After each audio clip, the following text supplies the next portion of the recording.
Sa sandaling iyon, biglang may naamoy ang Reyna kaya tinanong niya si Li Pang kung ano ang amoy na iyon. Sinabi naman ni Li Pang na nakita niyang nawala ng malay ang Reyna kanina, kaya naghanda siya ng pagkain para sa kanya para magkalaman ang kanyang sikmura.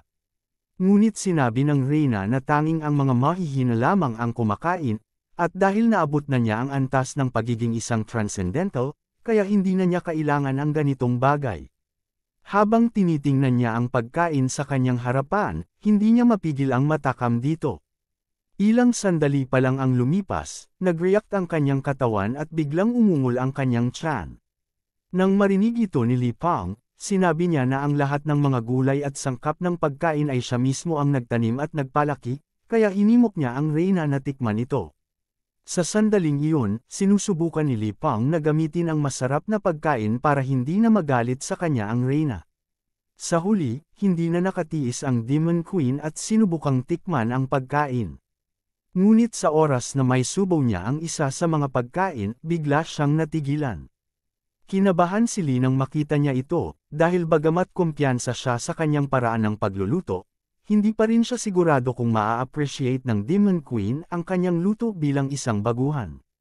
Ngunit matapos matikman ng Demon Queen ang pagkain, mabilis niya itong naubos at makikita sa kanyang mukha na nasarapan siya sa paraan ng pagluluto ni Li Pang. Naisip pa nga niya na sa bawat kagat ng karne ay parang sumasabog ang katas sa kanyang bibig. Napansin din niya na mataas ang concentration ng magical energy sa pagkain.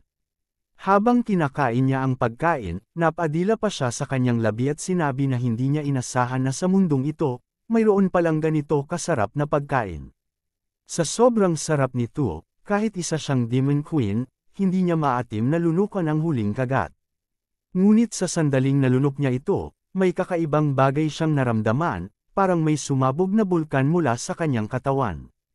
Napaungol na lang siya at sinabi kay Li Pang na masyadong maanghang ang pagkain, dahil sobrang nag-iinit ang kanyang buong katawan. Nang inig siya sa kakaibang pakiramdam at tinanong niya si Li Pang kung ano ang inilagay niya sa pagkain.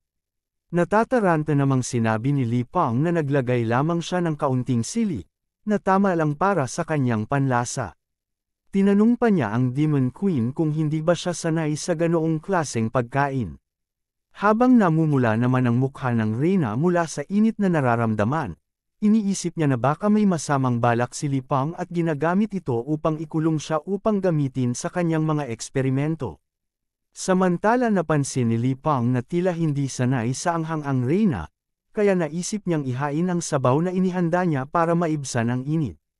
Ngunit sa pananaw ng Reyna, iniisip niya na matapos siyang pakainin ng lason, binibigyan siya ni Li Pang ng gamot. Dahil dito, wala na siyang choice kundi sundin ang hero at kainin ang sabaw.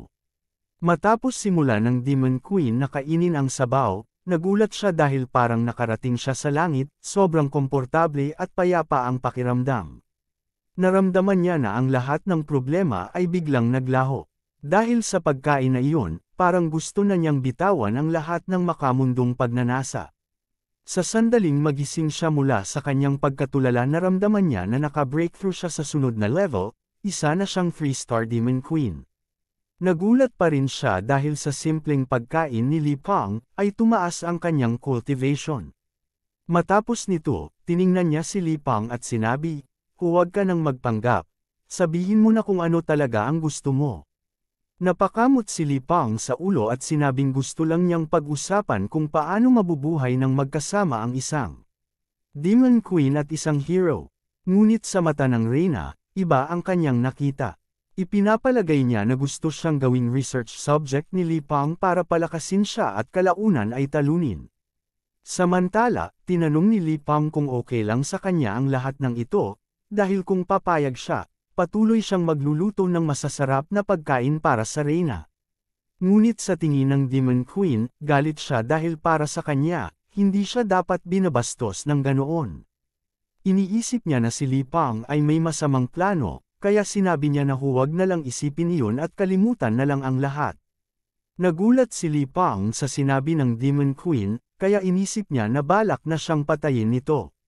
Pero habang naguguluhan pa siya, mas lalo siyang nalito nang makita niyang tumayo ito sa ibabaw ng kanyang kama. Dinuro siya ng reyna at sinabing makinig sa kanya. Pagkatapos ay sinabi ng Demon Queen na maaari siyang pumayag sa kanya, pero may kondisyon. Dagdag pa niya na hindi niya ito ginagawa dahil natatakot siya kay Li Pang, kundi dahil gusto lamang niyang maabot ang pinakatuktok ng kanyang kapangyarihan. Si Li Pang naman, matapos marinig ang sinabi ng Demon Queen, ay pinagpawisan at napaisip kung ano ba talaga ang sinasabi nitong ikatatakot niya, dahil sa totoo lang, Demon Queen ito na may hindi kapanipaniwalang lakas. Kaya iniisip ni Li Pang na kaya niyang gawin kung ano ang gusto niya. Bigla namang naglabas ng aura ang Demon Queen at binalaan siya, sinasabing huwag niyang isipin na papayag siya na yumuko sa harap niya habang naninirahan dito, dahil ang dignidad niya bilang Demon Queen ay hindi papayag na bastyusan siya. Kung mangyari man iyon, handa siyang isakripisyo ang lahat para wasakin siya. Nanginginig si Li Pang, pilit na pinatitigil ang Demon Queen at sinabing naiintindihan na niya. Sinabi niya na subukan na lang nilang magkasundo habang naninirahan sila sa iisang lugar. Pero matapos sabihin ito, tila hindi pa rin kumbinsido ang Demon Queen. Kaya sinabi niya kay Li Pang na kung gusto niyang magsagawa ng research, lumapit na lang siya sa kanya. Dagdag pa niya, kung may masarap na pagkain si Li Pang, dalhin niya iyon sa kanya, dahil gusto niya ito. Pumayag naman si Li Pang. Makalipas ang isang taon na magkasama ang hero at ang Demon Queen, makikita si Li Pang na nagsisibak ng kahoy gamit ang kanyang holy sword. Habang ginagawa niya ito, naisip niya kung ano na ang dapat niyang gawin. Simula nang tumira ang Demon Queen dito, naging masyadong komplikado na ang mga bagay-bagay. Naisip din niya na matapos sirain ng Demon Queen ang barrier na nagpo-protekta sa Noob Village, unti-unti nang nagsisynchronize ang oras sa totoong mundo. Pero hindi lang iyon, matapos masira ang barrier, nawala na rin ang concealment function ng lugar at ngayon ay na-expose na sila sa mundo. Napansin din niya na ang mga halimaw na pumapaligid sa kanilang lugar ay hindi rin mga simpleng halimaw. Pero salamat sa presensya ng Demon Queen, nawalan ng lakas ng loob ang mga halimaw na iyon na atakihin sila. Ngunit naisip din ni Li Pang, paano kung biglang umalis ang Demon Queen? Habang iniisip pa niya ito, narinig niyang tinawag siya ng Demon Queen, tinatanong kung bakit hindi pa handa ang kanyang tanghalian. Natatarante si Li Pang at sinabing sandali lang, papunta na siya. Pero sa isip niya, iniisip niyang kailangan niya ang Demon Queen na manatili doon para protektahan sila. Pagbalik niya, nakita niyang kumakain ng chips ang Demon Queen habang nanunood ng isang mainit na eksena sa TV. Sa puntong ito, nawala na ang dating anyo ng Demon Queen, ngayon ay isa na lang siyang matabang babae na walang ginawa kundi kumain. Nang makita siya ni Elizabeth, sinabi nitong napapagod na siyang panuurin ang paulit-ulit na video, kaya tinanong siya kung may bago ba siyang ipapakita mula sa kanyang system. Sinabi naman ni Li Pang na matagal nang nawala ang kanyang system, kaya kalimutan na iyon at kumain na lang siya. Tila nahihirapan namang tumayo si Elizabeth dahil sa kanyang laki, kaya sinabi niyang sandali lang, at ginamit ang kanyang kapangyarihan para mag-transform. Kasunod nito, lumabas ang dalawang maliit na pakpak sa likod niya at lumipad siya papunta sa lamesa, hawak pa rin ang kanyang chips. Habang kumakain, tinanong niya si Li Pang kung anong klaseng lason ang inilagay niya doon, dahil habang kinakain niya ito, hindi niya mapigil ang kumain at nagiging tamad siya. Naisip ni Elizabeth na ginagamit ni Li Pang ang masasarap na pagkain para iparalyze siya. Pero sinabi lang ni Li Pang na ang chips na kinakain niya ay mataas sa calories, kaya tumataba siya at nagiging tamad kapag marami ang nakain. Nang marinig ito ni Elizabeth, napagtanto niyang totoo nga, lumobo siya makalipas lang ang isang taon ng pananatili roon. Kaya ginamit niya ang kanyang kapangyarihan, ang negative attribute conversion, at unti-unti siyang nag-transform, bumalik sa dati niyang maalindog na katawan. Pagkatapos nito, sinabi niya kay Li Pang na sorry, nalaman siya dahil lahat ng naipon niyang taba ay ginamit niya at kinonvert para maging magic power. Hindi makapaniwala si Li Pang sa kanyang nakita, dahil hindi niya akalaing magagamit ang kapangyarihan ng Demon Queen sa ganoong paraan. Nang makita ni Elizabeth ang reaksyon ni Li Pang, tumawa siya at sinabing mukhang nasira niya ang plano nito, kaya na-disappoint siya. Nagsawa na si Li Pang sa pagdududa sa kanya, kaya sinabing tama siya at kumain na lang sila. Masayang sinabi ni Elizabeth na sakto sa kanyang panlasa ang pagkain ngayon at hindi siya magpipigil sa kanyang pagkain. Nang makita ni Li Pang na parang nagmamadali ito, sinabi niya na magdahan-dahan lang, at pwede pa siyang magluto ng iba kung kulang pa. Pero sa isip ni Elizabeth, inisip niya na baka sinasabi ni Li Pang na masyado pa siyang mahina at kailangan pa niyang patabihin bago siya patayin. Dahil dito, galit siyang hinampas ang lamesa. Hindi naman ito pinansin ni Li Pang at sinabi na lang na ihahanda na niya ang dessert. Matapos marinig ito, lalo pang nagalit ang Demon King. Para bang tinatrato siya ni Li Pang na parang isang patabaing baboy. Naisip din niya na sa loob ng 1 taon ng kanilang pagsasama, nakapag-breakthrough na siya ng lampas 10 beses, kaya sa palagay niya ay sapat na iyon para kalabanan si Li Pang ngayon at magsagawa sila ng isang decisive battle. Si Li Pang naman, walang kaalam-alam sa mga iniisip na ito ni Elizabeth, ay masaya pang sinabi na ang dessert niya ay ang paborito niyang puding. Dahil dito, kuminang ang mga mata ni Elizabeth at napatalon pa sa tuwa dahil paborito niya nga ito. Nang makita ni Li Pang ang kanyang reaksyon, napangiti siya at naisip na mabuti na lamang na madaling pakisamahan ang Demon Queen na ito, basta meron siyang tamang pagkain, madali na siyang mapapakalma. Samantala, sa isang hindi kilalang lugar, makikita ang isang matandang lalaki na tumatakbo kasama ang kanyang anak na babae. May mga humahabol sa kanila, mga taong nakasuot ng purple na robe. Isa sa mga humahabol ay lumapit sa matanda at nagsagawa ng atake na tinawag niyang Asterisk Special Tearing. Mula sa likod ng mag-ama, lumabas ang 4 na itim na bagay, at inilusot ng isa sa mga umaatake ang kanyang kamay sa mga itim na bagay. Bigla namang lumabas mula rito ang tila itim na kidlat na pinaligiran ng mag-ama.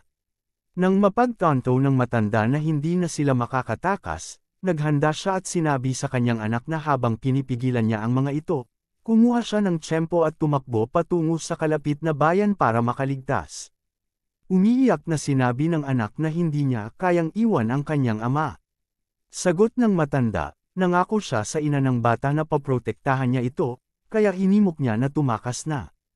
Ngunit bago pa siya makaalis, ginamit ng isa sa mga kalaban ang kanyang kakayahang Asterisk Ghost Fire. Nang makita ng matanda kung gaano kapanganib ang kanilang sitwasyon, ibinigay na niya ang kanyang buong lakas. Sinabihan niya ang mga kalaban na oras na para tapusin ang laban dahil gagamitin na niya ang kanyang pinakamalakas na atake. Nagpakawala siya ng isang slash attack, at nahati ang ginawang atake ng kalaban kasama ang katawan nito.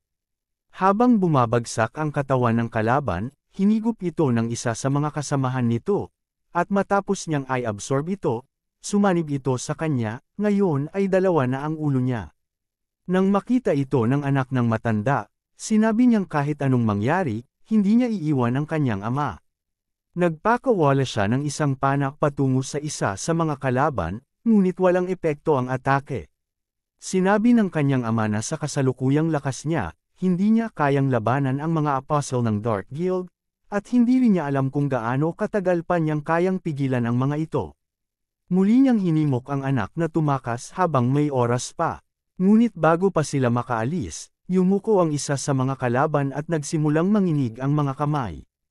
Tumalon ito papunta sa ama at sinuntok siya ng malakas, dahilan para magpatalsak siya sa malayo at tumama sa isang malaking bato. Agad namang napasukan ng dugo ang kanyang ama, kaya labis na nag-alala ang anak at agad siyang pinuntahan.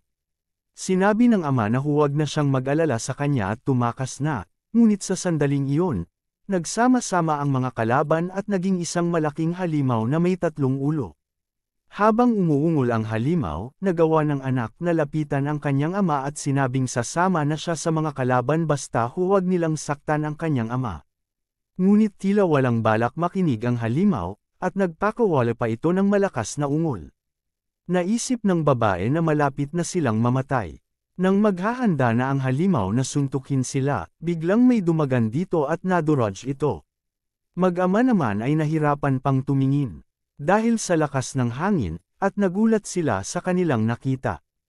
Ang dumurog sa kalaban ay isang higanteng mamut, at sa ulo nito ay may isang templo kung saan nakaupo ang Immortal Frog. Sa ulo naman ng Polaka ay may doghouse, at sa loob nito ay naroon ang isang maliit na aso.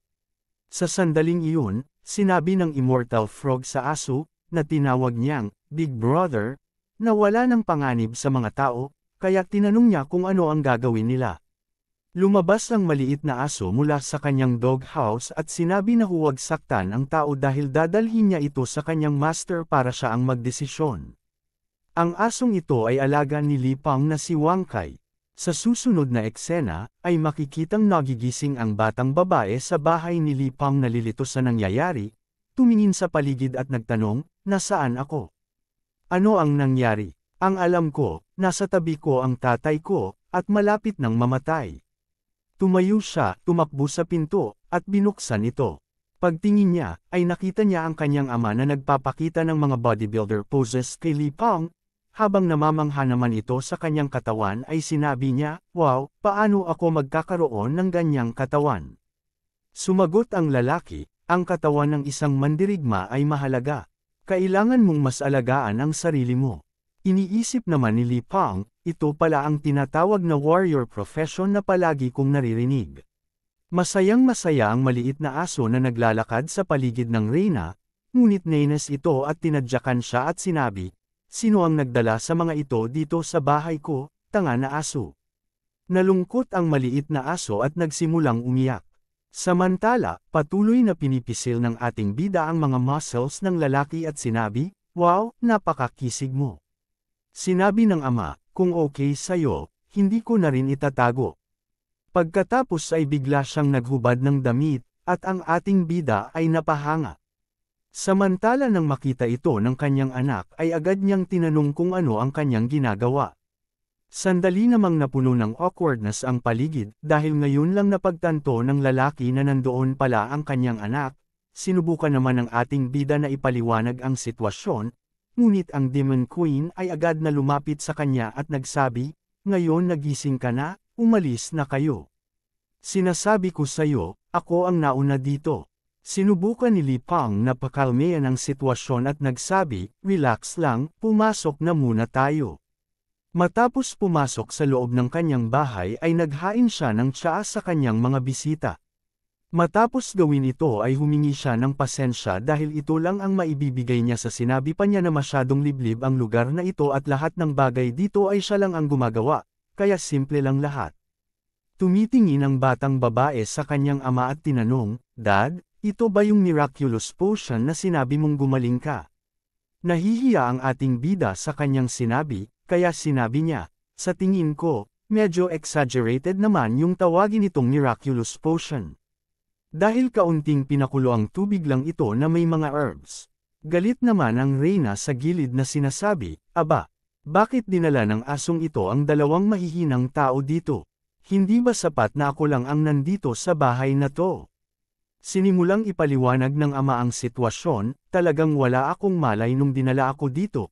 Pero naaalala ko na pagkatapos kong uminom ng potion na ito, bigla akong gumaling at naging mas malakas pa kaysa sa dati.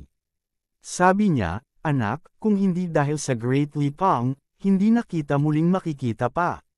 Tumingin ang anak sa tsaa at nag-isip, wow, sobrang mahalaga pala ang bagay na to, pwede ba talaga natin itong inumin? Sinabi naman ng ating bida, kayong mga adventurer, ang simple nyo naman. Huwag kayong mag-alala, pwede nyo itong inumin.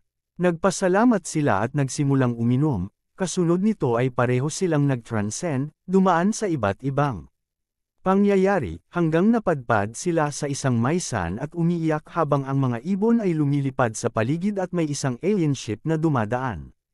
Parehong nalito ang dalawa, at biglang ang ama na mula sa pagiging 3-star Archmage naging 4-star, at ang anak naman ay mula 1-star Mage naging 1-star Archmage. Tumingin ang ama sa anak, anak, bigla tayong nag-level up. Sagot ng anak, tama ka, parang na-activate din ang elven blood mula sa lahi ni mama. Tingnan mo, tumubo na ang mga bagong tenga ko. Kinumpirma niya at napagtanto nilang wala talagang sapat na tenga noon. Nabigla ang dalawa sa realization kung gaano kalakas si Li Ping kumpara sa kanila. Para sa kanila, hindi maaabot ang kapangyarihan niya, kaya't parang nawalan sila ng gana. Ang ating bida naman ay ngumiti, relax lang, bibigyan ko ulit kayo ng isa pang baso. Pero umiiyak ang ama, tama na, Mr. Li Ping. Sobra na to, hindi na ako magdudulot ng gulo sayo. Iniisip ng ama, si Mr. Li Ping ay isang heaven-sent na tao, hindi ko na siya dapat istorbohin. Sumagot ang ating bida, sige, naiintindihan ko. Sana nga makapag-serve pa ako ng iba't ibang inumin at pagkain, pero kinuha at tinago na ni Elizabeth ang lahat, at kung kukunin ko iyon, papatayin niya tayong lahat. Abangan ang susunod na kabanata, at huwag kalimutang mag-like, share, at subscribe. Salamat!